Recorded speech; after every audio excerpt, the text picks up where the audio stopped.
नमस्कार. मी मनीषा बोलते. आपल्याला सगळ्यांना माहितीच आहे की 29 तारखेला म्हणजे मार्चमध्ये आत्ताचा 2025चा शनी महाराज गेलेले आहेत आता मीन राशीत. आपण बरेच व्हिडिओ बघितलेत, ऐकलं आहे, आर्टिकल्स बघितले, कुठे कुठे काय काय लिहून होते व्हॉट्सॲपला लोकांचे PDF स्वरूपात वगैरे, की काय काय परिणाम होणार आहे कोणत्या कोणत्या राशीला. हे सगळं झालं, हे जनरल प्रिडिक्शन झालं ना. मी स्पेसिफिक बोलते कारण मी वेगळंच काहीतरी बोलत असते नेहमी. आता असं आहे की आपण ह्या शनी जे आहे, शनिग्रह हा जो मीन राशीत प्रवेश केला आहे, तर त्याचे परिणाम माझ्या आयुष्यावर काय होणार आहे याच्यावर मी बोलते. माझ्या आयुष्यावर काय परिणाम होणार माझ्या होरोस्कोपच्या माध्यमातून. कारण मला स्पेसिफिक बोलायला फार आवडतं. असं वेग बोलण्यात काही अर्थ नाही खूपसा.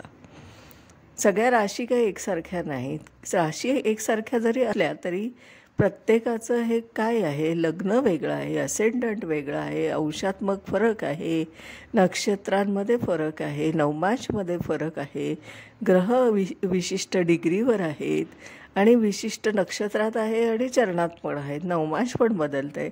असं हे सगळ्यांचं प्रत्येकाचं वेगवेगळं असताना, प्रत्येकाचं प्रारब्ध आणि नशीब वेगळं असताना एक जनरल पॅरामीटर लावून आपण फक्त मीन राशीला हे होणार आहे, मेष राशीला हे होणार आहे, असं बारा राशींचं जे काय आपण भविष्य सांगतो ना, तर ह्याच्यामध्ये खूप काही तथ्य वाटत नाही मला.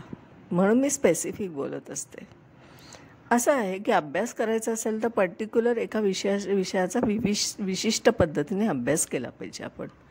आपल्याला आपलंच आयुष्य कळलं नाही ना, तर आपण दुसऱ्याचं भविष्य काय बघणार, हा प्रश्न माझ्या मनात नेहमी येत असतो. म्हणून मी माझ्या आयुष्यावरच नेहमी जास्त बोलते. आता असं आहे की मिथुन लग्न आहे माझं. मिथुन लग्न म्हणजे मिथुन ॲसेंडंट म्हणजे जेमिनी ॲसेंडंट. आता मला सांगा की मीन रास ही दशमात आहे. म्हणजे काय घडलं की नवमातून जो शनीचं भ्रमण जे चालू होतं नवम स्थानातून, ते आता दशमाशी नातं लावतं आहे. दशमस्थाना काय आहे तर कर्मस्थान आहे. आणि मी हे तुम्हाला म्हटली आहे की व्यक्त आणि अव्यक्तमध्ये अव्यक्त प्रवास हा आपल्याला नवम, दशम, एकादश आणि द्वादश अशा पद्धतीने होत असतो, जिथे मटेरियलिस्टिक लाईफ नसतं बरं का. हे सगळं जे आपण बघतोय ना कर्मस्थान, इथे आले आता माझ्या कुंडलीतील भ्रमण करणार आहेत शनी महाराज. आता शनी महाराजांनी जो काय प्रवेश केला आहे, ॲक्च्युली सायनप्रमाणे तर हे आधीच घटना घडली आकाशात. फक्त निरयणप्रमाणे आपण त्याला एक वेळ आणि विशिष्ट हे बोलतो आहे रास. तसं सायनमध्ये बघितलं तर सायनप्रमाणे तर आधीच ही घटना कॉस्मॉसमध्ये घडलेलीच आहे. ऑलरेडी दिसतं आहे ते सगळं आयुष्यावर. आता दशम स्थानाशी जर शनी महाराजांनी नातं लावले म्हणजे मीन राशीचा, तर काय घडतं आहे तर कर्माच्या संदर्भातले माझे काही निर्णय होणार आहेत. कसे होणार आहेत तर विचार करा. शनी जर आपण दशमात आहे असं गृहीत धरलं तर त्यांची तिसरी दृष्टी व्ययावर येते, बरोबर आहे. आणि मग त्यांची सप्तमदृष्टी चतुर्थावर येते आणि दशमदृष्टी सप्तमावर येते. आता विचार करा, हे सगळे घरं जे अलाइन झाले, ॲक्टिवेट झालेली आहे, हे मला काय रिझल्ट्स देत आहेत. तर आता तुम्ही बघताय की माझे 2-3 दिवस झाले माझ्याकडे वेळेचा अभाव होता खूप. कारण माझ्याकडे कन्सल्टिंग आणि क्लासेस हे अतिशय खूप वेगाने चालू आहे. म्हणजे लोकांना माझं शिकवणं आणि कन्सल्टिंग हे माझं कंटिन्युअसली इतकं बुकिंग आहे की मला वेळ मिळत नाही. त्यामुळे मला 2-3 दिवस व्हिडिओ बनवायलासुद्धा वेळ मिळालेला नव्हता. म्हणून मी काही बोलली नाही. 2-4 दिवस झाले माझा यूट्यूबवर व्हिडिओ येऊ शकला नाही. याचं कारण असं आहे की शनी महाराजांचं हे मला देणं आहे. त्यांनी काय देव केलं आहे मला, तर व्ययस्थान ॲक्टिवेट झालं आहे. आत्तापर्यंत तर मी फक्त भारतापर्यंतच मर्यादित होती. आता आउट ऑफ कंट्री पण माझी मर्यादा झाली, म्हणजे स्काय इज द लिमिट. त्यामुळे काय झालं आहे की माझं सगळं प्रिडिक्शन आणि क्लासेस याचा जो काय व्याप आहे तो वाढला.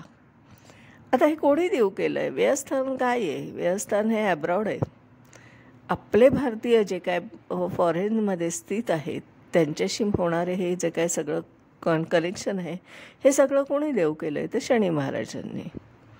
बघा, म्हणजे व्ययस्थानाशी लागलेलं ॲक्टिवेशन मला काय देतं आहे आत्ता. आता चतुर्थ म्हणजे काय? तर माझं स्वतःचं घर. मी स्वतःच्या घरातूनच हे सगळं करते की नाही, मग ते चतुर्थ स्थान. आणि सप्तम स्थान काय? तर मार्केट प्लेस. म्हणजे काय? तर हे सगळं मी काय जे आहे घरातून पण सोशल मीडियाच्या माध्यमातून जगाशी कनेक्ट झाली आहे. हे झालं आहे सप्तम स्थान म्हणजे मार्केट प्लेस. अशा पद्धतीने हे मला शनी महाराजांनी त्यांच्या भ्रमणामधून दिलेलं आहे. म्हणजे की मी नराशीच प्रवेश करणाऱ्या स्थित असलेल्या शनिदेवांनी असं हे स्पेसिफिक बोलणं हे मला भावतं मुळात. कारण माझे नक्षत्र वेगळे आहेत, माझ्या कुंडलीमधल्या ग्रहस्थिती वेगळी आहे आणि नवमाश पण वेगळे आहे, म्हणून मला स्पेसिफिक एक वेगळा अनुभव आलेला आहे त्यांच्या बाबतीत. आता हे सगळं आपण जर म्हणूया की व्ययस्थान लागलं आहे. व्ययस्थान म्हणजे काय? परत एकदा आपला नेहमीचा विषय असतो हा. व्ययस्थान म्हणजे काय? तर मोक्ष आहे ना तिकडं. हे बघा, एका बाजूने जरी माझं हे सगळं चालू आहे कार्य, ज्योतिषशास्त्र प्रचार आणि प्रसार करणं, आणि तेही खऱ्या अर्थाने पुस्तकाच्या बाहेर येऊन अभ्यास करा. पुस्तकात अडकलेलं ज्योतिषशास्त्र मला बाहेर काढायचं आहे. इतकी थिअरी खरंच लागते का? तर नाही. मग ती इतकी लागत नसेल तर मग आपण त्याचा इतक्या प्रचंड प्रमाणात घेऊन का बसलो आहोत असा प्रश्न मला नेहमी येतो. जी लागत नाही, जी ॲप्लिकेबल होत नाही, ती थिअरी आपण डिस्कार्ड केली पाहिजे. ह्या पद्धतीने जर आपण अभ्यास केला ना तर ज्योतिषशास्त्र आपल्याला लवकर आकलन होतं. व्ययस्थान म्हणजे काय? मोक्ष.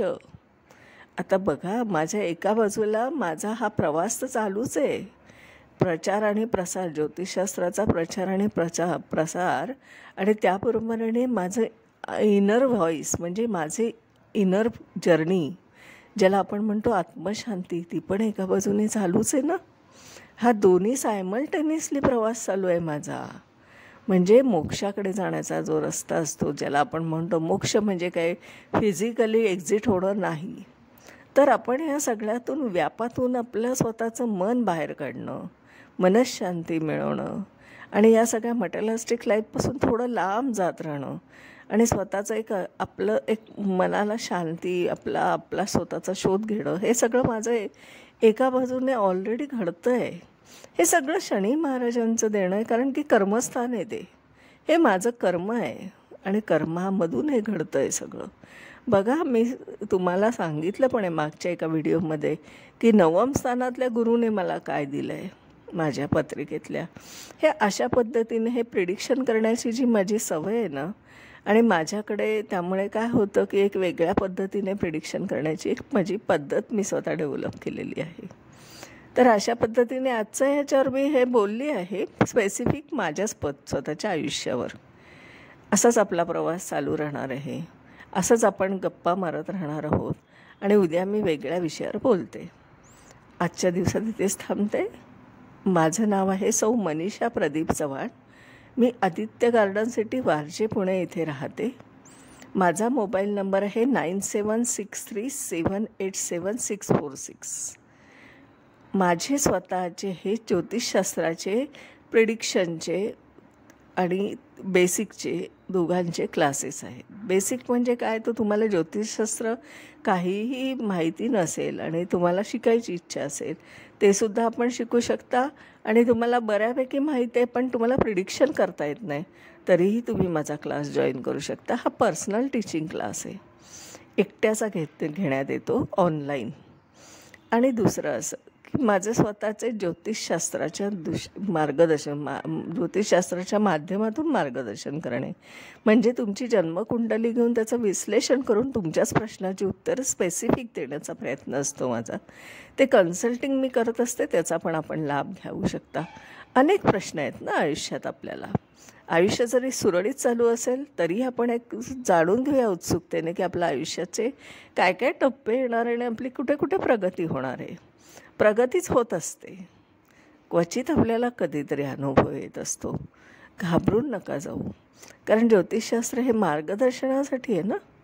तर हे मार्गदर्शन पण आपण घेऊ शकता. तुम्हाला विविध प्रश्नांची उत्तरं हवी असेल की मला घर घ्यायचं आहे, कधी घेऊया, कोणत्या दिशेने गेलं तर माझं हे सगळं यशस्वी होणार आहे, मला काही स्पेसिफिक प्रश्न आहेत, माझा प्लॅन बी चालू आहे, वर्कआउट करायचा आहे मला, तो कसा करूया, माझे कोणते ग्रह स्ट्रॉंग आहेत आणि काय संदर्भातून आपण ह्या व्यवसायामध्ये पुढे जाऊ शकतो, किंवा काही निर्णय असेल तुमचे महत्त्वाचे, त्याला जरा ताडून बघूया ना, बरोबर येत आहेत का नाही येते. कारण ग्रहांचं शेवटी हे देणं आहे आपल्याला. ग्रहाच्या अधीन आपण आहोत, ग्रह आपल्या अधीन नाहीत. त्यामुळे ज्योतिषशास्त्राच्या माध्यमातून आपण अशा बऱ्याच गोष्टींचे मार्गदर्शन मिळू शकणार आहोत. तर माझ्या कन्सल्टिंगचा पण फायदा घेऊ शकता, ॲस्ट्रॉलॉजी कन्सल्टिंगचा. तर आजच्या दिवसात इथेच थांबते. धन्यवाद.